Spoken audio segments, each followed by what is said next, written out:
வணக்கம். அறம் சொல்லும் திருக்குறள் பகுதியில் இன்றைக்கு ஆத்திச்சூடி 2வது அடி 6வது சினம் என்பது.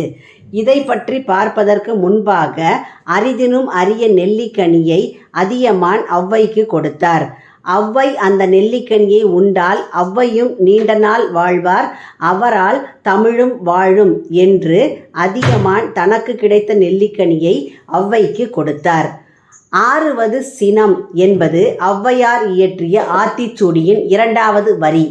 அதாவது அதன் பொருள் கோபத்தை குறைத்து கொள்ள வேண்டும். கோபத்தை குறைத்து கொள்ள வேண்டும் என்று சொன்னால் எவ்வாறு அந்த கோபத்தை தணிப்பது என்கிறார் ஔவையார். கோபம் தணிதல் என்றால் கொதிக்கும் தண்ணீரை ஆற்றினால்தான் நாம் குடிக்க முடியும். அதுபோல கோபத்தையும் ஆற்ற வேண்டும். இதற்கு ஒரு சிறு கதை. ஒரு கோபக்கார சிறுவன் ஒருவன் இருந்தான்.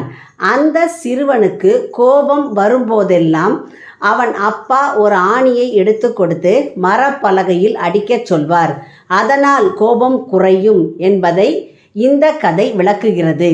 கோபக்கார சிறுவன் தன் அப்பாவிடம் சண்டையிட்ட போது அப்பா அவனை மரப்பலகை அருகே அழைத்து சென்று கோபம் வரும்போதெல்லாம் அதில் ஒரு ஆணியை அடிக்கச் சொல்கிறார். ஒவ்வொரு முறையும் அவன் கோபம் கொள்ளும் போது ஆணியை அடித்ததால் சிறிது சிறிதாக அந்த மரப்பலகையில் ஆணிகளின் எண்ணிக்கை அதிகரித்தது. பின்னர் சிறிது கோபம் வரும்போது அந்த ஆணியை எண்ணுவான். இப்படி பல ஆணிகள் அடித்ததால் பிறகு கோபம் வரும்போது தன்னிச்சையாக அந்த மரப்பலகையை பார்த்து அமைதியாகி விடுவான். இவ்வாறு நாளடைவில் அவனுடைய கோபம் தணிந்தது. அதே போல கொழுக்கட்டை கண்ணன் என்று ஒரு கதை. கொழுக்கட்டை கண்ணனின் மனைவி தங்கத்தின் தாய் பொன்னியிடம் செல்கிறது. அங்கு கொழுக்கட்டை சுடும்போது கண்ணனின் கோபத்தை தணிக்கும் விதமாக தங்கத்தின் தாயார் இனிமையான கொழுக்கட்டை சுட்டு கொடுப்பார். இவ்வாறு கோபத்தை குறைக்க வேண்டும். கோபம் என்பது சினம் என்னும் சேர்ந்தாரை கொல்லி என்ற அடிகள் உண்டு. சினம் என்பது நம்மை கொல்லுவது மட்டுமல்லாமல் நம்மை சேர்ந்தவர்களையும் கொல்லும் என்று அறநூல்கள் சொல்கின்றன.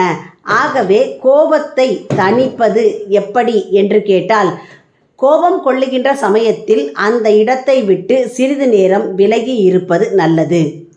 அல்லது ஒரு டம்ளர் தண்ணீர் குடித்தால் கோபம் அடங்கும், தணியும் என்று சொல்லுவார்கள். இல்லைன்னா இன்னும் வேடிக்கையாக சொல்லுவாங்க. அதாவது நம்பர் 100லேருந்து 1 வரைக்கும் தலைகீழாக சொல்லுங்க, அப்போ உங்களுடைய கோபம் குறையும்.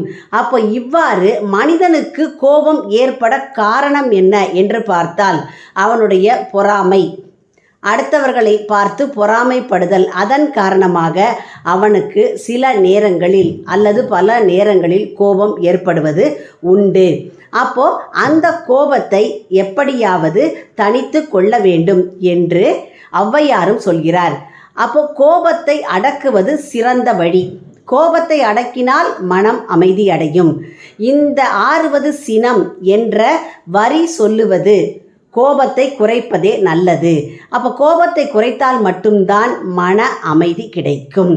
இது ஒரு பழமொழியாகவும் பல இடங்களில் பயன்படுத்தப்படுகின்றது. இந்த வரிகளை வச்சு பார்க்கும்போது திருவிளையாடல்ல பாடல் இந்த சொற்றொடர் பழம் நீ அப்பா என்ற திருவிளையாடல் திரைப்பட பாடலின் ஒரு பகுதியாகவும் உள்ளது. அதில் 6வது சினம் கூறுவது தமிழ் என்று வரும். இது முருகனின் குணங்களில் ஒன்றை குறிக்கிறது.